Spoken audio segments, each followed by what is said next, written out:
Brézin. Petit village isérois, situé au nord-est de Grenoble, dans une ancienne plaine glaciaire.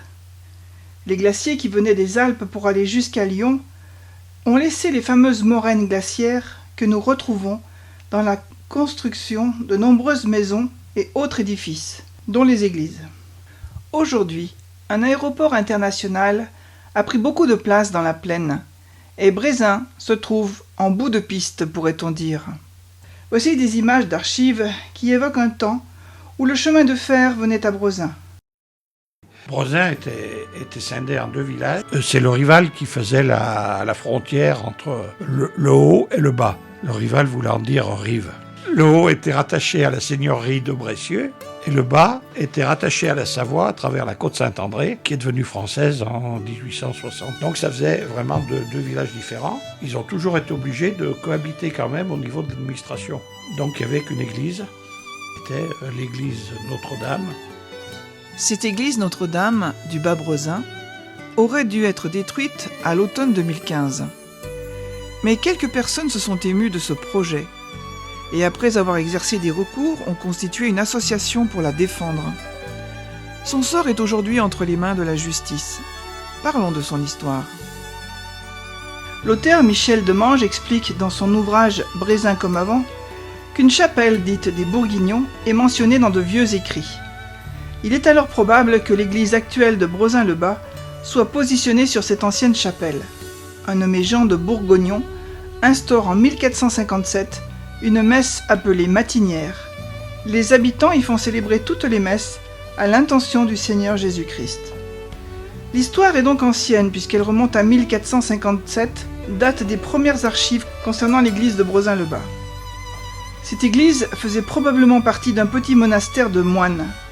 Lorsque la famille Le Coarrère fit creuser une fosse septique, des ossements d'enfants furent trouvés. Ce monastère recevait de jeunes enfants destinés à devenir moines plus tard. Lors d'un branchement d'eau effectué en 1986, d'autres ossements furent découverts.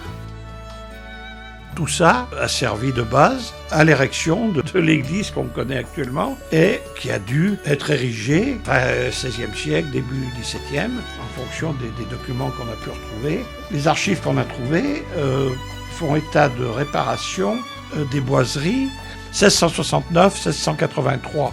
Et donc ça s'est fait par corvée de paysans. Ils avaient du courage, ils avaient la foi, et puis ils savaient utiliser les matériaux qui étaient sur place, puisque tout le village était fait comme ça. Il n'y avait pas d'autre solution.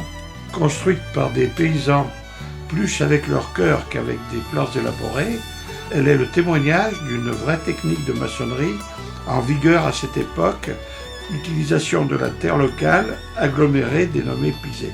La zone a été classée zone de protection archéologique en décembre 2015. C'est signé par le préfet de région. L'église de Brézin, construite sous la voie romaine, vient de Grenoble. Dans un premier temps, ils n'ont construit que le transept nord et la nef. Ça a fonctionné comme ça dans les années 1836-1846. Mais ils avaient eu l'intelligence de tout prévoir pour que ça soit harmonieux et symétrique à l'érection du deuxième transept, côté sud.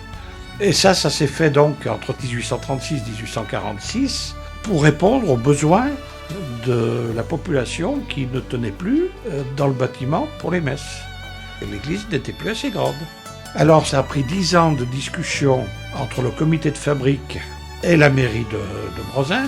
Et finalement, c'est le préfet qui a tranché avec un arrêté préfectoral dont on a le document. La mairie finançait les matériaux et le comité de fabrique fournissait la main-d'œuvre. Et c'est comme ça que la deuxième partie sud s'est construite. Ça s'est construit en 46-47. La première cloche dont on a des éléments a été fondue en 1708. Elle pesait 950 kg. Elle était en acier. Ça correspond bien à cette église de pauvres, parce qu'ils n'avaient pas les moyens de se payer une cloche en bronze.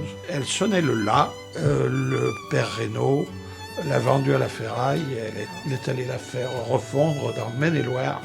Portait l'inscription « Le Christ en croix et la Vierge portant l'enfant Jésus ». Tout ça en latin.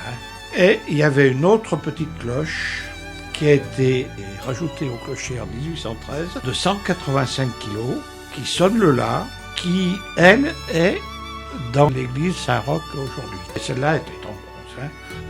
1964, le maire, Désiré Morel, pour arrêter aussi ces histoires de chorales de clocher, et puis c'était 2 vieilles écoles qu'il y avait, a dit je vais construire un groupe scolaire.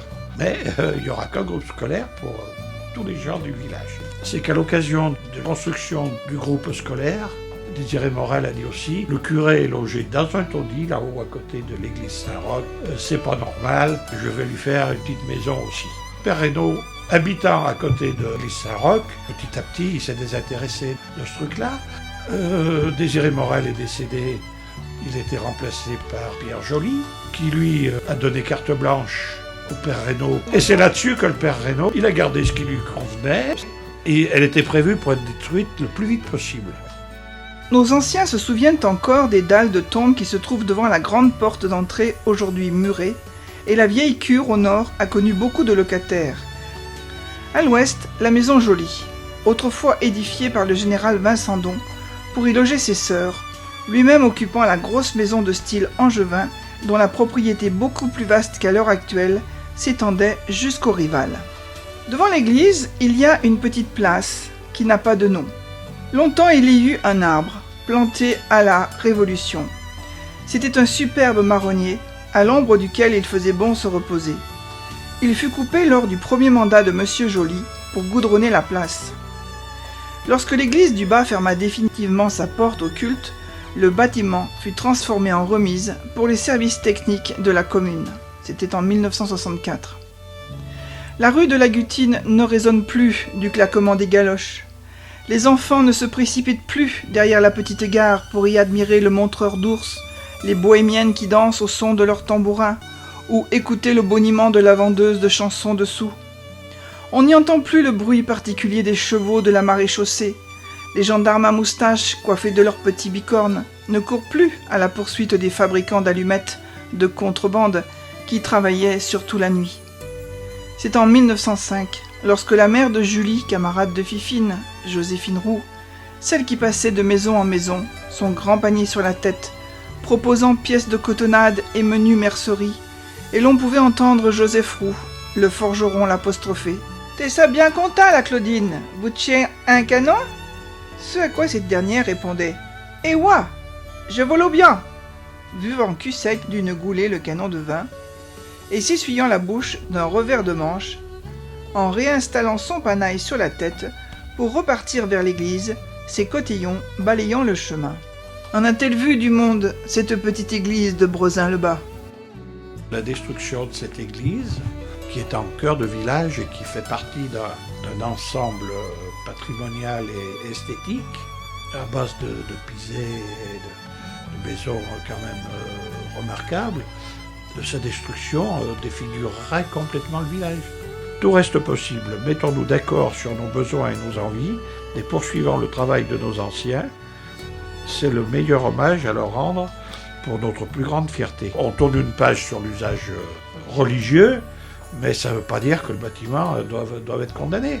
Dernier rebondissement, notre architecte, Mélanie, nous a envoyé un mail de Saint-Marcelin en forêt, où ils ont une église avec un mur en pisé, frappée d'un permis de démolir, massacrée par les cantonniers, et qui aujourd'hui est une magnifique bibliothèque.